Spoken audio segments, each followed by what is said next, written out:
ఈ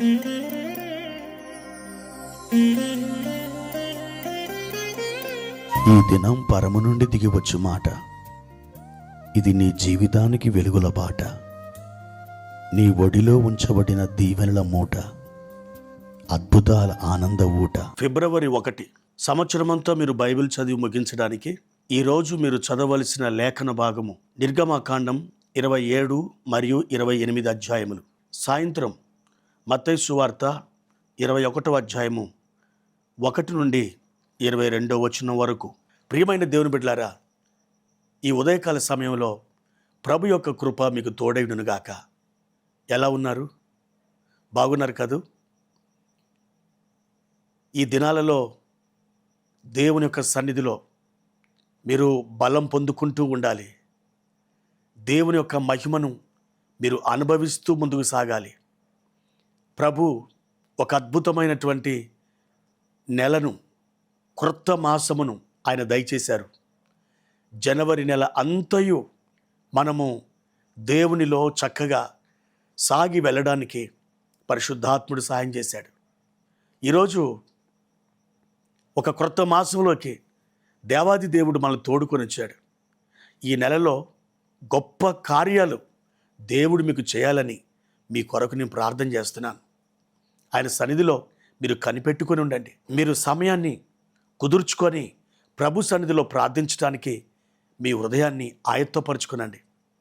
ప్రియా దేవుని బిడ్డలారా, దేవుని యొక్క వాక్యాన్ని మనం చదువుకుందాం.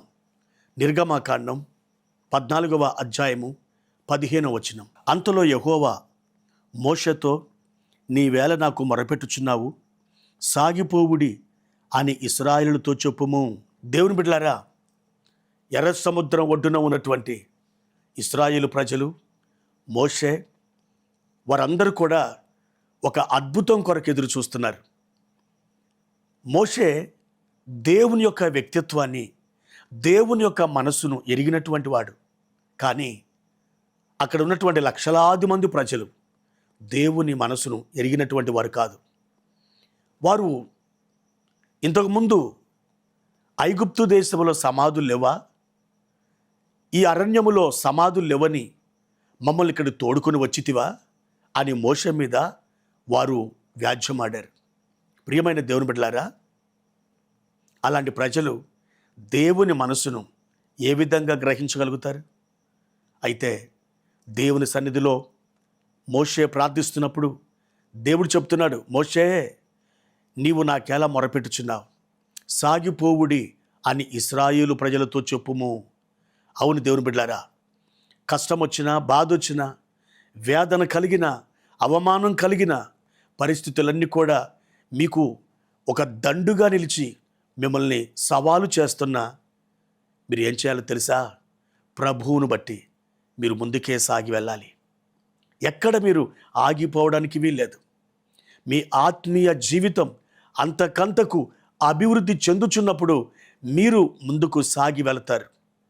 ప్రియ దేవుని బిడ్డలారా, ఆత్మీయ జీవితంలో ఎదుగుతూనైనా ఉండాలి, లేదా వెనకకు జారుతూనైనా ఉండాలి. మీరు న్యూట్రల్గా ఎంత మాత్రం ఉండలేరు. ఎందుకనంటే న్యూట్రల్గా ఉండడం సాధ్యం కాదు. మీరు ఎదుగుతూనైనా ఉండాలి, లేకపోతే వెనకకు దిగజారుతూనైనా ఉండాలి. కానీ ఒకే స్థలంలో ఉండడం కుదరదు. దేవుని బిడ్డ, నీవు ప్రతిరోజు ఆయన సన్నిధిలో ఎదుగుతూ ఉన్నావా, లేక వెనకకు జారిపోతూ ఉన్నావా? దేవుని యొక్క వాక్కు చెబుతుందే, సాగిపోవుడి.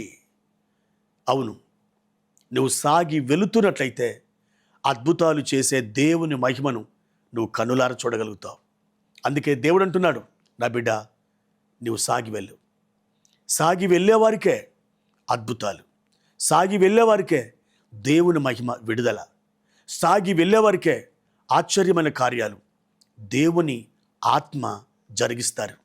మరి మీరు సాగి వెళ్ళేవారేనా, లేక ఆగిపోతున్నటువంటి వారా, వెనకకు జారిపోతున్నటువంటి వారా?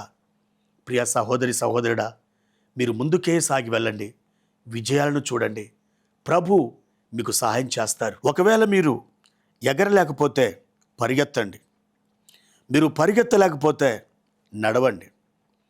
మీరు నడవలేకపోతే కనీసం ప్రాకుతూనైనా వెళ్ళండి, కానీ వెళ్ళకుండా ఎంత మాత్రమును మీరు ఆగిపోవద్దు. సాగి వెళ్ళండి. దేవుని కృప మీకు తోడైనగాక. ప్రార్థన. పరిశుద్ధుడా, ప్రేమ కలిగిన తండ్రి, మీ ఘనమైన శ్రేష్టమైన నామానికి వందనాలు. ఈ ఉదయకాల సమయంలో మీ యొక్క వాక్కుని మేము శ్రద్ధగా ఆలకిస్తున్నాం. సాగి వెల్లుడి ఈ మాట మా జీవితాలలో మేము తీసుకొని ప్రభా, ఆత్మీయ జీవితంలో, మా పరుగు పందెంలో, మా పోరాటంలో ముందుకు సాగి వెళ్ళడానికి మీరు సహాయం చేయండి. మా ప్రియులను మీరు దర్శించండి. బలమైన కార్యాలు మీరు జరిగించండి. ఉన్నతమైన దీవెనలతో నింపండి. అయ్యా, ఆనాటి ఇశ్రాయేలు ప్రజలు వారు సాగి వెళుతున్నప్పుడే ఎర్ర సముద్రం 2 భాగాలుగా చీల్చబడింది. వారు ఎండిన నేలలో నడిచినట్లుగా వారు సముద్రములో నడిచి ఆవలి తీరానికి చేరుకున్నారు. అవును తండ్రి, కొన్ని లక్షల మంది ఆ అద్భుతాన్ని కనులార చూడగలిగారు. మా ప్రభువా, మేము విశ్వాసంతో ముందుకు సాగి వెళ్ళే ఆ అద్భుతమైన కృపను మాకు దయచేయమని యేసుక్రీస్తు వారి నామములో ఈ ప్రార్థన అడిగి వేడుకుంటున్నాము తండ్రి. ఆమేన్.